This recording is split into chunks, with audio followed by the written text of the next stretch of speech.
The previous governor of West Virginia, not the current governor, is doing an excellent job, but the governor before, he said the baby will be born and we will decide what to do with the baby. In other words, we'll execute the baby.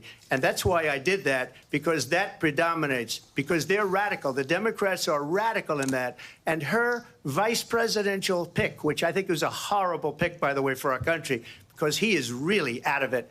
But her vice presidential pick says abortion in the 9th month is absolutely fine. He also says execution after birth. It's execution, no longer abortion, because the baby is born, is okay.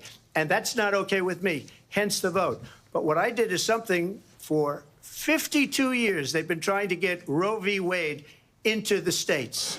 And through the genius and heart and strength of 6 Supreme Court justices, we were able to do that. Now, I believe in the exceptions for rape, incest, and life of the mother. I believe strongly in it. Ronald Reagan did also. 85% of Republicans do. Exceptions. Very important.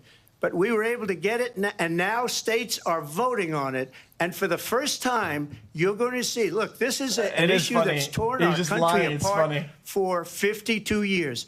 Every legal scholar, every Democrat, every Republican, liberal, conservative, they all wanted this issue to be brought back to the states where the people could vote. And that's what happened. Now, Ohio, the vote was somewhat liberal. Kansas, the vote was somewhat liberal, much more liberal than people would have thought.